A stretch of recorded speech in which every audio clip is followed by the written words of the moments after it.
ನಮಸ್ಕಾರ ಎಲ್ಲರಿಗೂ ಸಹ ಜನಾರ್ದನ್ ಸರ್ ಮಾತಾಡ್ತಾ ಇರೋದು ಕುಶಲ ವೇಕ್ಷೇಮ ವೈಸೋಕೆ welcome back to Ganesh Kanan cricket talks YouTube channel. ಚಾನಲ್ಗೆ ದಯವಿಟ್ಟು ಸಬ್ಸ್ಕ್ರೈಬ್ ಆಗಿ ನೋಡಿ, ದಯವಿಟ್ಟು ರಿಕ್ವೆಸ್ಟ್ ಮಾಡ್ತಾ ಇರೋದು ಚಾನಲ್ಗೆ ಸಬ್ಸ್ಕ್ರೈಬ್ ಆಗಿ ವಿಡಿಯೋ ನೋಡಿ ಅಂತ ರಿಕ್ವೆಸ್ಟ್ ಮಾಡ್ತಾ ಇದ್ದೇನೆ. RCB ಮತ್ತು ಪಂಜಾಬ್ ಮ್ಯಾಚಿನ ಪ್ರಿವ್ಯೂ ವಿಡಿಯೋ ಇತ್ತಲ್ಲ, ಈಗಷ್ಟೇ ಒಂದೂವರೆ ಗಂಟೆ ಮುಂಚೆ ಹಾಕಿದ ವಿಡಿಯೋದಲ್ಲಿ ಒಂದು ಕೇಳಿದ್ದೆ, ನಾನೇನು 4 ಮ್ಯಾಚ್ಗಳ ವೀಡಿಯೋ ಮಾಡಲಿಲ್ಲ, ಅದು ನಿಮಗೆ ನಿಜವಾಗ್ಲೂ ಬೇಕು ಅಂತಿದ್ರೆ ಮಾತ್ರ ಕಮೆಂಟ್ ಮಾಡಿ, ನೀವೇನು ಹೇಳ್ತೀರ ಅದನ್ನು ನಾನು ಫಾಲೋ ಮಾಡ್ತೇನೆ ಅಂತ.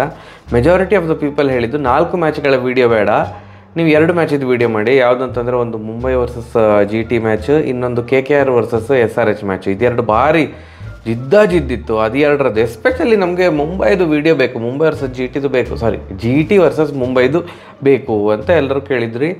ಅದಕ್ಕೆ ಓಕೆ, ಈ ಮ್ಯಾಚಿದ್ದು ವೀಡಿಯೋ ಮಾಡುವ, ನಿನ್ನೆ ಮುಗಿದ ಮ್ಯಾಚಿದ್ದು ವೀಡಿಯೋ ಮಾಡುವ ಅಂತ ನಾನು ಡಿಸೈಡ್ ಮಾಡಿದೆ. ಆ್ಯಂಡ್ ಇನ್ನು ಸುಮಾರು ಜನ 4 ಮ್ಯಾಚಿದು ಸೇರಿ ಒಂದು ವೀಡಿಯೋದಲ್ಲಿ, ಹಾಗೆ ಆಗೋದಿಲ್ಲ ಮಾರೆ, 4 ಮ್ಯಾಚಿದು ಬಗ್ಗೆ ಒಂದು ವೀಡಿಯೋದಲ್ಲಿ ಸಂಕ್ಷಿಪ್ತವಾಗಿ ಹಾಗೆ ಮಾತಾಡೋದು, ಇವರು ಟಾಸ್ ವಿನ್ ಆದರೆ ಇವರು ಇನ್ನಾದ್ರು ಅಂತ ಹೇಳಿ ಆಗ್ತದೆ. ಸಂಕ್ಷಿಪ್ತವಾಗಿ 4 ಮ್ಯಾಚಿದು ಒಂದೇ ವೀಡಿಯೋದಲ್ಲಿ ಕವರ್ ಮಾಡಲಿಕ್ಕೆ ಕಷ್ಟ ಆಗ್ತದೆ. ಪ್ಲೇಯರ್ಸ್ ಬಗ್ಗೆ ಮಾತಾಡಬೇಕು, ಸ್ಕೋರ್ಸ್ ಬಗ್ಗೆ ಮಾತಾಡಬೇಕು, ಒನ್ ಟೇಕಲ್ಲಿ ಮಾತಾಡಬೇಕು, ಅದು ನನಗೆ ಅಸಾಧ್ಯದ ಕೆಲಸ. ಸೊ 4 ಮ್ಯಾಚಿದು ಒಂದೇ ವೀಡಿಯೋದಲ್ಲಿ ಆಗೋದಿಲ್ಲ. ಬಟ್ ಈಗ ನಾನು ಮುಂಬೈದು ಮ್ಯಾಚಿದ್ದು ನಿನ್ನೆದು ಮಾತಾಡ್ತೇನೆ. ಮುಂಬೈ ಸೋತಿತಪ್ಪ 2012ರ ನಂತರ ಅವ್ರು ಗೆಲ್ಲಲೇ ಇಲ್ಲ ಫಸ್ಟ್ ಮ್ಯಾಚ್. ಸೊ ನಿನ್ನೆ ಆ್ಯಕ್ಚುಲಿ ಗೆಲ್ಲುವ match, to be honest. Last 5 ಓವರ್ಗೆ 41 ರನ್ ಬೇಕು ಅಂತಿದ್ದಾಗ ಅಂತೂ ಮುಂಬೈ ಫಸ್ಟ್ ಮ್ಯಾಚ್ ಗೆಲ್ತಾ ಉಂಟು 2012ರ ನಂತರ ಅಂತ ಅಂದ್ಕೊಳೋದು ಇಲ್ಲ. 6 ರನ್ನಿಂದ ಸೋತರು.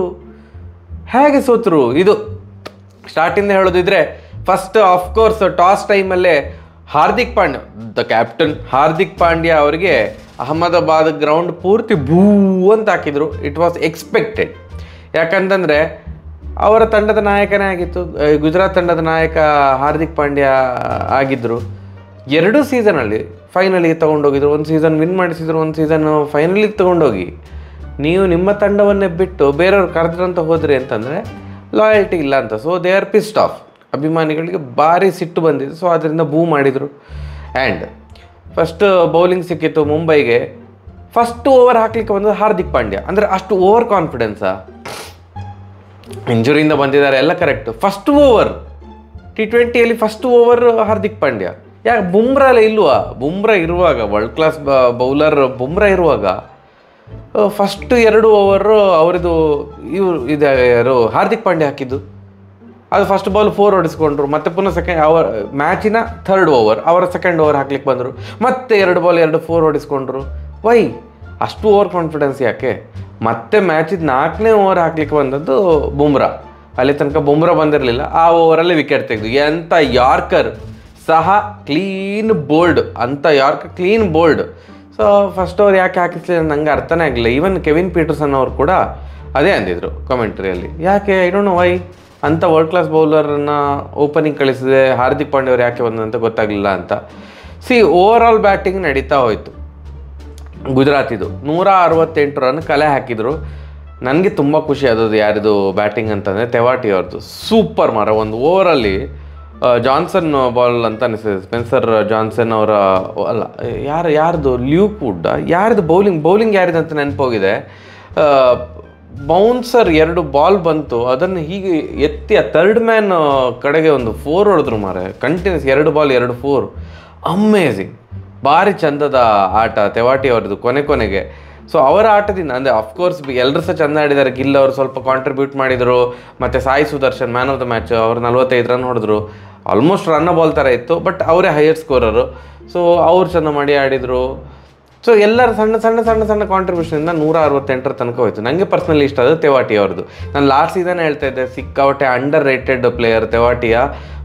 ಮೊದಲು ಆ್ಯಟಿಟ್ಯೂಡ್ ಇಷ್ಟ ಆಗ್ತಾ ಇರಲಿಲ್ಲ, ಬಟ್ ಈಗ ಪರ್ಫಾರ್ಮ್ ಮಾಡ್ಲಿಕ್ಕೆ ಸ್ಟಾರ್ಟ್ ಮಾಡಿದ್ದಾರೆ. ಪರ್ಫಾರ್ಮ್ ಮಾಡ್ಲಿಕ್ಕೆ ಸ್ಟಾರ್ಟ್ ಮಾಡಿದ್ಮೇಲೆ ಅವರಿಗೆ ಕರೆಕ್ಟಾಗಿ ಅವಕಾಶ ಸಿಗ್ತಾ ಇಲ್ಲ. ಗುಜರಾತಲ್ಲಿ ಅಷ್ಟು ಬ್ಯಾಟಿಂಗ್ ಡೆಪ್ತ್ ಇರೋದ್ರಿಂದಾಗಿ ಕೆಲವೊಂದು ಸಲ ಅವರಿಗೆ ಟೀಮಲ್ಲೇ ಇಟ್ಕೊಳ್ಳೋದಿಲ್ಲ. ಟೀಮಲ್ಲಿ ಇಟ್ಕೊಂಡ್ರು ಸಹ ಅವರಿಗೆ ಬೌಲಿಂಗು ಅಷ್ಟಕ್ಕಷ್ಟೇ ಸಿಗೋದು, ಬ್ಯಾಟಿಂಗು ಅಷ್ಟಕ್ಕಷ್ಟಕ್ಕೆ ಸಿಗೋದು, ಒಬ್ಬ ಫೀಲ್ಡರ್ ಆಗೇ ಇರ್ತಾರೆ ಅಷ್ಟೇ ಅಂತ. ಬಟ್ ಅವ್ರು ನಿನ್ನೆ ತುಂಬ ಚೆಂದ ಮಾಡಿ ಆಡೋದು. 168 ರನ್ ಕಲೆ ಹಾಕಿದರು, ಅದು ಗುಜರಾತ್. ನೆಕ್ಸ್ಟ್ ಮುಂಬೈದು ಸ್ಟಾರ್ಟ್ ಆಯಿತು ಚೇಸಿಂಗು. ಅಜ್ಮತುಲ್ಲಾ ಅವರೇ ಬ್ಯಾಟಿಂಗ್ ಸಹ ಚೆಂದ ಮಾಡಿ ಆಡಿದ್ದಾರೆ. ಅಜ್ಮತುಲ್ಲಾ ಒಮ್ರಜಾಯ್ ಅವರು ಓಪನಿಂಗ್ ಬೌಲಿಂಗ್ ತೊಗೊಂಡ್ರು. ಏನು ಇನ್ಸ್ವಿಂಗ್ ಮೇಲೆ ಇನ್ಸ್ವಿಂಗು ಸೂಪರಾಗಿ ಬಾಲ್ ಹಾಕ್ತಿದ್ದಾರೆ. ನೆಕ್ಸ್ಟ್ ನೋಡಿ 4ನೇ ಬಾಲ್ ಔಟ್ ಸ್ವಿಂಗ್. ಸಿ ಇವ್ರು ಅದು ಸ್ಪೆಷಲ್ ಎಬಿಲಿಟಿ. ಎಲ್ರಿಗೆ ಸಹ ಎರಡೂ ಥರದ ಸ್ವಿಂಗ್ ಮಾಡಲಿಕ್ಕೆ ಆಗೋದಿಲ್ಲ. ಕೆಲವರು ಮಾತ್ರ ಎರಡರಲ್ಲೂ ಪರಿಣಿತಿ ಹೊಂದಿರ್ತಾರೆ. ಅಜ್ಮತುಲ್ಲಾ ಇನ್ ಸ್ವಿಂಗು ಭಾರಿ ಚೆಂದ ಆಗ್ತಾರೆ, ಔಟ್ ಸ್ವಿಂಗು ಭಾರಿ ಚೆಂದ ಆಗ್ತಾರೆ. ನಮ್ಮ ಇಶಾನ್ ಕಿಶನ್ ಅವರು ಡಕ್ ಔಟಿಗೆ ಔಟ್ ಆದರು, ಡಕ್ ಔಟ್. ಅದಾದಮೇಲೆ ಇವು ಬ್ರೇವಿಸ್ ಮತ್ತು ಇವ್ರು ಸೇರಿಕೊಂಡದ್ದು ಮಾರೆ ರೋಹಿತ್ ಶರ್ಮಾ. ಅವರಿಬ್ಬರು ತುಂಬ ಅಂದರೆ ತುಂಬ ಚೆಂದ ಮಾಡಿ ಆಡಿದ್ರಪ್ಪ. ನನಗೆ ಬ್ರೇವಿಸಿದು ಫಸ್ಟ್ ಬಾಲು 4 ಹೊಡೆದ್ರು, 0-0 ಇತ್ತು ಅವರ ಸ್ಕೋರು. ಒಂದು ಬಾಲಿಗೆ 4 run, just back foot punch ಅಷ್ಟೇ, ಎಂತೆಲ್ಲ. ಅದು ಬೇಸಿಕಲಿ ಡಿಫೆಂಡ್ ಮಾಡಿದ್ದಷ್ಟೇ ಬಾಲನ್ನು. ಅದು 4ಗೆ ಹೋಯ್ತು. ಎಂಥ ಟೈಮಿಂಗ್ ಇರ್ಬೋದು ಹಾಗಾದರೆ, ಟೈಮಿಂಗು ಪ್ಲಸ್ ಗ್ಯಾಪಲ್ಲಿ ಡಿಫೆಂಡ್ ಮಾಡಿದ್ದು, ಅದು 4ಗೆ ಹೋಯ್ತು. ತುಂಬ ಚೆಂದವಾಗಿ ಮ್ಯಾಚ್ ಹೋಗ್ತಾ ಇತ್ತಪ್ಪ. ಆ್ಯಂಡ್ ಬ್ರೇವಿಸ್ಗಿಂತ ಮೊದಲು 1 ಡೌನಲ್ಲಿ ಬಂದದ್ದು ನಮನ್. ನನಗೆ ಅವ್ರು ಯಾರು ಅಂತಲೇ ಗೊತ್ತಿರಲಿಲ್ಲ, ಸೀರಿಯಸ್ಲಿ ನಮನ್ ಯಾರು ಅಂತ ನಂಗೆ ಗೊತ್ತೇ ಇಲ್ಲ. ಫಸ್ಟ್ ಟೈಮ್ ನಾನು ನೋಡ್ತಾ ಇರೋದು. ಅವ್ರದ್ದು ಬ್ಯಾಟಿಂಗ್ ನೋಡಿದಾಗ ನಾನು ಉತ್ಪ್ರೇಕ್ಷೆಯ ಮಾತುಗಳನ್ನು ಆಡ್ತಾ ಇರೋದಲ್ಲ. ಕೆಲವೊಂದು ಶಾಟ್ ಗಿಲ್ ಥರ ಇತ್ತು, ಅದೊಂದು ಹೀಗೆ ಅವರು ಬ್ಯಾಕ್ ಫುಟ್ಟಲ್ಲಿ ಅದು ಹುಕ್ಕು ಸಾಲ ಒಂಥರ ಪುಲ್ ಮಾಡ್ತಾರೆ ಮಿಡ್ ವಿಕೆಟ್ ರೀಜನ್ಗೆ. ಅದು ಕೆಲವೊಂದು ಶಾಟ್ ಗಿಲ್ ಥರ ಇತ್ತು. ಇನ್ನು ಮೆಜಾರಿಟಿ ಆಫ್ ದ ಶಾರ್ಟ್ಸ್ ದೂರದಿಂದ ನೋಡಿದಾಗ ಪಾಂಡ್ಯ ಅವರದ್ದು ಶಾರ್ಟ್ ಥರ ಇತ್ತು, ಬ್ಯಾಟ್ ಫ್ಲೋ. ಸೊ ಸಿಕ್ಕಾಟ್ 10 ಬಾಲಿಗೆ 20 ರನ್ ನೋಡ್ದು. ಅದು ಸಹ ಎಸ್ಪೆಷಲಿ ಅಜ್ಮತುಲ್ಲಾ ಉಮ್ರಜಾಯಿ ಅವರ ಒಂದು ಓವರಲ್ಲಿ, ಅವರ 2ನೇ ಓವರ್, ಆ ಓವರಲ್ಲಿ 4-4-4-0-6 ಅಮೇಝಿಂಗ್ ಮಾರೆ. ಎಂಥ ಬಾಲ್ ಸ್ಟ್ರೈಕಿಂಗ್ ಎಬಿಲಿಟಿ. ಬಟ್ ಅವ್ರದ್ದು ಚಿಕ್ಕ ಇನ್ನಿಂಗ್ಸಿಗೆ ಸಮಾಪ್ತಿ ಆಯಿತು. ಮತ್ತು ಬ್ರೇವಿಸ್, ರೋಹಿತ್ ಶರ್ಮಾ ಸೇರಿಕೊಂಡು ಚೆನ್ನಾಗಿ ಹೋಗ್ತಾ ಇತ್ತು. 5 ಓವರ್ಗೆ 40 ರನ್ ಬೇಕು, 41 ರನ್ ಬೇಕು. ಈ ಮ್ಯಾಚು ಮುಂಬೈ ವಿನ್ನು ಅಂತ ಅಂದ್ಕೊಳ್ತಿರುವಾಗ ಆಲ್ ಆಫ್ ಅ ಸಡನ್ನು ವಿಕೆಟ್ ಹೋಗಲಿಕ್ಕೆ ಸ್ಟಾರ್ಟ್ ಆಯಿತು. ಮೋಹಿತ್ ಶರ್ಮಾ ಅವರು ತುಂಬ ಚೆಂದ ಮಾಡಿ ಹಾಕಿದ್ರು ಬೋಲು. ಮತ್ತು ನೆಹರಾ ಅವರ ಬಗ್ಗೆ ಮಾತಾಡಲೇಬೇಕು ಮಾರೆ. ಈ ಥರ ಕೋಚ್ ಇದ್ದರೆ ಈ ಥರ ಇರಬೇಕು ಮಾರೆ. ಬೌಂಡ್ರಿ ಲೈನಲ್ಲಿ ಆ ಕಡೆ ಈ ಕಡೆ ತಿರುಗಾಡ್ತಾ ಅಲ್ಲಿ ಅಂದರೆ ಫುಟ್ಬಾಲಲ್ಲಿ ನಾವು ನೋಡ್ತೇವೆ, ಫುಟ್ಬಾಲಲ್ಲಿ ಯಾರ್ಯಾರು ಟೀಮ್ ಮ್ಯಾನೇಜರ್ ಅಂತ ಕರೆಯೋದಲ್ಲ, ಕೋಚ್ ಅಂತವೇ ಕರೀತಾರ, ಮ್ಯಾನೇಜರ್ ಅಂತ ಹೇಳ್ತಾರಲ್ಲ, ಅವರೆಲ್ಲ ತಿರುಗಾಡ್ತಿರ್ತಾರೆ ಆ ಕಡೆ ಈ ಕಡೆ. ಹಾಗೆ ನಮ್ಮ ನೆಹರಾ ಅಣ್ಣ ಅವ್ರು ಫುಲ್ ತಿರುಗಾಡ್ತಾ ಎಲ್ಲ ಗಿಲ್ಲಿಗೆ ಹೆಲ್ಪ್ ಮಾಡ್ತಿದ್ರು. ಗಿಲ್ ಸಹ ಈಗ ಹೊಸ ಕ್ಯಾಪ್ಟನ್ ಅಲ್ಲ, ಹೇಗೆ ಇರಬೇಕು ಕ್ಯಾಪ್ಟನ್ಶಿಪ್ ಅಂತ ಹೆಲ್ಪ್ ಮಾಡ್ತಿದ್ರು ಗಿಲ್ಲಿಗೆ ನೆಹರಾ ಅವರು. 5 ಓವರ್ಗೆ 41 ರನ್ ಬೇಕು. ಮ್ಯಾಚ್ ಪೂರ್ತಿ GT ಕೈ ಹಳಿ ತಪ್ಪಿ ಹೋಗಿದೆ, GTನ ಹಳಿ ತಪ್ಪಿ ಹೋಗಿದೆ ಅಂತ ಅಂದ್ಕೊಳ್ತಿರುವಾಗ all of a sudden wicket ಹೋಗ್ಲಿಕ್ಕೆ ಸ್ಟಾರ್ಟ್ ಆಯಿತು. ಫೀಲ್ಡಿಂಗ್ ಬ್ರಿಲಿಯಂಟ್ ಆಗಿತ್ತು GTದು. ಕ್ಯಾಚಿಂಗ್ ಎಸ್ಪೆಷಲಿ ಕ್ಯಾಚ್ ಎಲ್ಲ ಸೂಪರಾಗಿ ಹಿಡಿತಿದ್ರಪ್ಪ, ಅಮೇಝಿಂಗ್ ಕ್ಯಾಚ್. ಅದು ಮತ್ತು ಮಾತಾಡೋಗೆ ಇಲ್ಲ, ಪರ್ಫೆಕ್ಟ್ ಕ್ಯಾಚಿಂಗ್ ನಿನ್ನೆ ಎಲ್ಲರಿದು. ಎಲ್ಲಿ ಓಡಿಸ್ಕೊಂಡಿದ್ದು ಅಂತಂದರೆ 5 ಓವರ್ಗೆ 41 ಇರೋದು, 3 ಓವರ್ಗೆ 36 ಆಯಿತು. ಅಲ್ಲಿ ರಾಶಿದ್ ಖಾನ್ ಅವರು ಒಂದು ಓವರಲ್ಲಿ 3 ರನ್ ಕೊಟ್ಟು all of a sudden run rate ಎಲ್ಲ ಮೇಲೆ ಹೋಯಿತು, ರಿಕ್ವೈರ್ಡ್ ರನ್ ರೇಟ್. 5 ಓವರಿಗೆ 41 ಇರೋದು, 3 ಓವರಿಗೆ 36. But still it is possible. But ನಮ್ಮ ಹಾರ್ದಿಕ್ ಪಾಂಡ್ಯ ಅವರು, ಕ್ಯಾಪ್ಟನ್ ಹಾರ್ದಿಕ್ ಪಾಂಡ್ಯ ಅವರು ಫಸ್ಟ್ ಓವರ್ ಹಾಕಿದ್ರಲ್ಲ ಬೌಲಿಂಗಲ್ಲಿ, ಬ್ಯಾಟಿಂಗ್ ಬರುವಾಗ ಯಾಕೆ ಅವರು ಬರಲಿಲ್ಲ?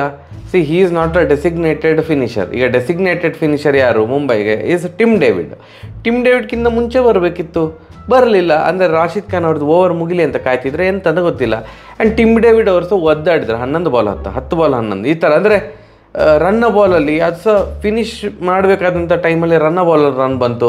ತಿಲಕ್ ವರ್ಮಾ ಸಹ ಅಂಥ ಒಂದು ಆಡಿದ್ದಾರೆ, ಇಲ್ಲ ಅಂತಲ್ಲ. ಬಟ್ ಬಾಲ್ ಮತ್ತು ರನ್ಗಳ ಗ್ಯಾಪ್ ಜಾಸ್ತಿ ಏನಿಲ್ಲ. ಕೊನೆಗೆ 1 ಓವರಿಗೆ 19 ಅಂತ ಇದ್ದಾಗ ಪಾಂಡ್ಯ ಅವರು ಎಂತ ಮಾಡಲಿಕ್ಕೆ ಆಗ್ತದೆ?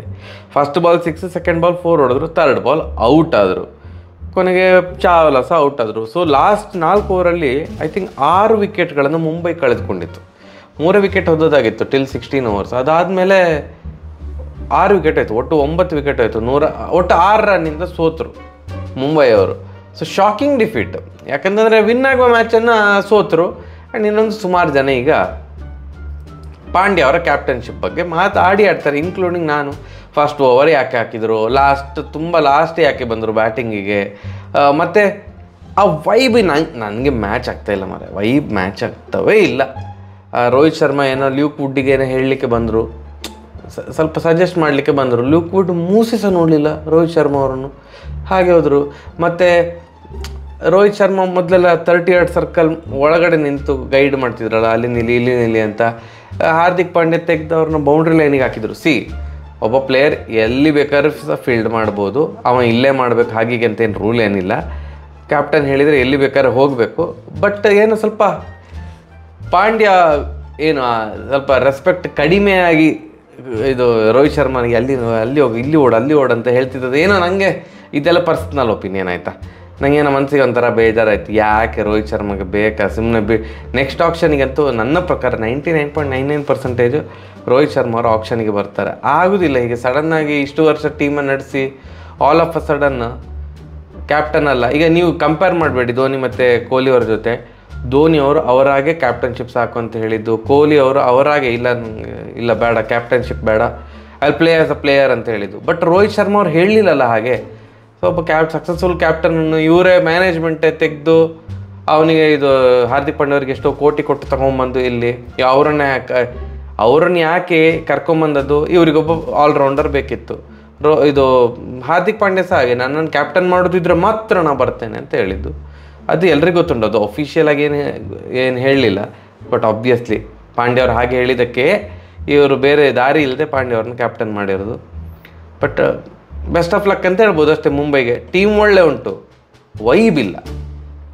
ಈಗ ಹೇಳ್ತೇನೆ, ಟೀಮ್ ಒಳ್ಳೆ ಉಂಟು, ವೈಬ್ ನನಗೆ ಏನೋ ಮಿಸ್ ಹೊಡಿತಾ ಉಂಟು. ನಿಮಗೆ ಅಂತ ಅನಿಸಿತು? ನಿಮ್ಮ ಕೋರಿಕೆಯ ಮೇರೆಗೆ ಮುಂಬೈದು ಮ್ಯಾಚಿದು ವೀಡಿಯೋ ಮಾಡಿದ್ದೇನೆ. I hope you like it. KKR versus SRH ಬೇಕಾ? ನಿಮಗೆಲ್ಲ ಗೊತ್ತುಂಟಲ್ಲ ಎಂತಾಗಿದೆ ಅಂತ. ಬೇಕಿದ್ರೆ ವೀಡಿಯೋ ಮಾಡುವ, ಕಮೆಂಟ್ ಸೆಕ್ಷನಲ್ಲಿ ತಿಳಿಸಿ ಬೇಕಾ ಬೇಡವಾ ಅಂತ. ಇನ್ನೊಂದು ಲಾಸ್ಟ್ ಆಪ್ಷನ್ ಕೊಡ್ತಾ ಇರೋದು, ಬೇಕಾ ಬೇಡ ಅಂತ ಹೇಳಿ. ಸರಿ ಆಗಿರೋರು, ನಮಸ್ಕಾರ.